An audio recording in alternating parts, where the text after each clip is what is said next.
हुल्लड राजकुमारी, सात समुद्र पलीकडची प्रेम कहाणी. नेमकं मनात काय विचार असेल तिच्या हे नरेशला कळत नव्हतं. इथून पुढे कक्षात प्रवेश करताच राजा नरेशने मारियाचा हात झटकला. लगेच तिच्यापासून बाजूला झाला. राजकुमारीला माहित होतं नरेश लगेच आपल्याला एक्सेप्ट करणार नाही. तिने स्वतःला समजावलं. तिने स्वतःच आपला शृंगार उतरवायला घेतला.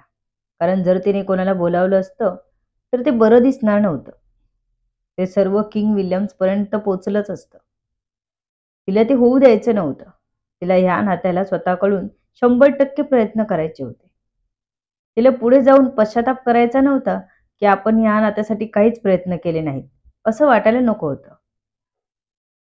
जेव्हा हेवी ड्रेस मागून केसात अडकला तिला स्वतः काढता येईना तेव्हा काहीच न बोलता ती त्याच्या समोर येऊन उभी राहिली. त्याला ती असं काय होऊन उभी राहिली समोर हे कळतलंच नव्हतं. त्याने बघितलं तिला. तिने मागे वळून खुणावलं त्याला. मुखाचा संवाद चालला होता दोघांचा, कारण भाषा त्यांना कळत नव्हती एकमेकांची. तसं त्याने ड्रेसमध्ये अडकलेले तिचे केस काढले. ड्रेस निघाला तशी राजकुमारी मारिया चेंज करायला निघून गेली. नरेश मोठ्या पलंगावर बसला होता. मारिया बाहेर येऊन त्याच्या जवळ बसली आणि त्याच्या खांद्यावर डोकं टेकवायचा प्रयत्न करत होती की राजा नरेशने तिला पटकन बाजूला केलं आणि बेडवरून उठला. त्याला खरं तर तिच्या अशा वागण्याने झटकाच बसला होता. तोही खेचला जात होता तिच्याकडे, पण स्वतःला थांबवत होता. त्याला अजिबात हे दाखवायचं नव्हतं तिला, कारण तिच्या अशा आशा पल्लवित करून मग त्या धुळीला मिळवायच्या नव्हत्या. तिला एक ना एक दिवस सोडून जायचं होतं. मग या नात्यात गुंतून काहीच उपयोग नव्हता. सूर्यवान अजून आला नव्हता आणि आता तो दोघांमध्ये नाही येईल तर बरं असंच वाटू लागलेलं त्याला. तो मुक्याचा संवादही त्याला आवडू लागला होता. एक वेगळाच बॉन्ड तयार झाला होता दोघांमध्ये. पण त्याला वाटत असलेलं काहीच दाखवायचं नव्हतं मारियाला. ती नाराज होऊन अजूनही पलंगावरच बसून होती. तिला कळत नव्हतं नेमकं राजा नरेशशी कसं वागावं. खूप वेळ झाला तरी राजा नरेश काही पुन्हा पलंगावर आला नव्हता. तो केव्हापासून खिडकीजवळच उभा होता. त्याच्या वागण्याने दुखावलेली राजकुमारी मारियाने आपले डोळे पुसत स्वतःला सावरलं. तिने तिच्या परीने प्रयत्न करायचे ठरवले. ते उठून त्याच्या मागे जाऊन उभी राहिली. ते राजा नरेशला जाणवलं सुद्धा. तिचा वेगळा असणारा सुगंध तिच्या जवळ येण्याने जाणवत होता त्याला, पण त्याने मागे वळून बघितले नाही. त्याने हळूच मागून त्याला मिठी मारली. नरेशला नव्हतं अपेक्षित ते. ती काहीतरी बोलण्याचा प्रयत्न करेल असंच वाटलं होतं त्याला. त्याने तिचे हात आपल्या कमरेतून काढायला हात पुढे करणार इतक्यात दरवाजावर नॉक झाला. राजकुमारीने आपले हात काढले आणि वळून दरवाजा उघडला तर सूर्यबान होता. चुकीच्या वेळी आला होता म्हणून दोघांनीही मनात खूप शिव्या घातल्या, जास्त त्या राजकुमारीने. कारण हा त्यांचा दोघांचा वेळ होता. इथे त्यांना कोणा दुभाषाची गरजच नव्हती भासत. राजा नरेशही मनातून चरफडला. त्याला तिची मिठी तर हवीच होती, पण बुद्धी त्याला वास्तवाची आठवण करून देत होती. म्हणूनच नाईलाजाने तो तिच्या आपल्या कमरेभोवतीचे हात काढायला जात होता. तिच्या नाजूक स्पर्शाने भावना अतिशय उत्कटतेने बाहेर पडू पाहत होत्या. काय होईल ते होऊ दे असा एक विचार क्षणात येऊन जाई, पण सावरावं लागे त्याला. तिचा सुगंध तर मंत्रमुग्ध करून जायचा. तिचा संवाद हवासा वाटायचं तिला क्षणात आपलंसं करून घ्यावं. तिच्या नाजूक देहाला आपल्या बलदंड भाऊपाशात जखडून टाकावं. जर अजून थोडा वेळ तसा गेला असता तर नरेशला स्वतःला सावरणं कठीणच होऊन बसलं असतं. भावना अनावर होऊ नयेत यासाठी त्याची धडपड चालू होती. तरीही दोघांमध्ये कोणी असावं असं वाटतच नव्हतं त्याला. सूर्यबान, नरेशने आवाज दिला. जी राजन, सूर्यबान म्हणाला. मला वाटतं तुझी इथे काही गरज लागणार नाही. तू जाऊ शकतोस. वाटल्यास मी बोलावेन तुला, नरेशने असं सांगितलं. तसं सूर्यबानने राजकुमारी मारियाकडे एकदा बघितलं. प्रिन्सेस, तुम्हाला काही सांगायचं आहे का? मी बाहेरच आहे. तुम्ही मला बोलावू शकता केव्हाही, सूर्यबान म्हणाला. तसं मारियाने नाही मध्ये मान हलवली. सूर्यबान निघून गेला बाहेर. पुन्हा दोघच होते त्या कक्षात. पुन्हा जेवघेणे शांतता झाली. तसं मारियाने गाणं म्हणायला सुरुवात केली. तिचा आवाज अतिशय गोड होता. सुमर इज इक्युमेन इन, हे जुनं गाणं सॉन्ग आहे. गुगलवरून घेतलंय. मारियाला गाताना बघून नरेश तिच्याकडे कधी चालत येऊन बसला हे त्यालाही कळलं नाही. अप्रतिम, सुंदर, अगदी तुझ्यासारखा तुझा आवाजही गोड आहे. नरेश बोलत होता. त्याची भाषा जरी राजकुमारीला कळली नसली तरी तो आपल्याला चांगलं म्हणतोय एवढं तर ती सांगू शकत होती. त्याच्या चेहऱ्यावरचे भाव तिला टिपता येत होते. तो मन लावून तिचं गाणं ऐकत होता. तिच्या आवाजात एक प्रकारचं माधुर्य होतं. त्याचं स्वतः असं आपल्याजवळ बसणं आवडलं होतं तिला. तिने त्याच्या मांडीवर हात ठेवला. आता मात्र त्याच्या हृदयाची गती वाढली होती. त्याचे श्वास फुलू लागले होते. हे अगदी त्याच्या नकळत होत होतं. तिच्या गुलाबी ओठांवर त्याची नजर स्थिर झाली. तो हरवला तिच्या. आता बंधनही नव्हतं कसलं.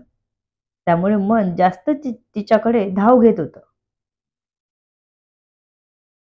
त्याने तिच्या हनवटीला पकडून अलगद वरती केले. तिची गुलाबीच्या पाकळ्यांसारखे गुलाबी ओठ त्याला चिडवत होते, स्वतःकडे बोलवत होते. आणि तो त्यांचं ऐकत होता. त्याच्या आणि तिच्यात आता जास्त अंतर उरलं नव्हतं. तो मोहित होऊन तिच्या ओठांकडे झुकलाच होता. इतक्यात दारावर टकटक झाली आणि त्याची तंद्री भंग झाली. त्याने मिटलेले डोळे उघडले. तिचा चेहरा एकदम समोर बघून वाऱ्याच्या वेगाने मागे झाला. हे आपण काय करत होतो? तो पुन्हा तिथून तडक उठला आणि बाजूला झाला. श्वास अजूनही वेगात चालू होते. हा सर्व घोळ एका क्षणात झाला होता. राजकुमारी मात्र आताही तो मागे गेला म्हणून निराश झाली. तो खिडकीपाशी उभा झाला. आपला आपल्यावर संयम का राहत नाही? हाच विचार मनात रुंजी घालत होता. त्याला स्वतःचाच राग येत होता. असे कसे आपण वाहवत गेलो? राजकुमारीने दरवाजा उघडला तर दासी होती जी त्यांना रात्रीच्या जेवणासाठी बोलावत होती.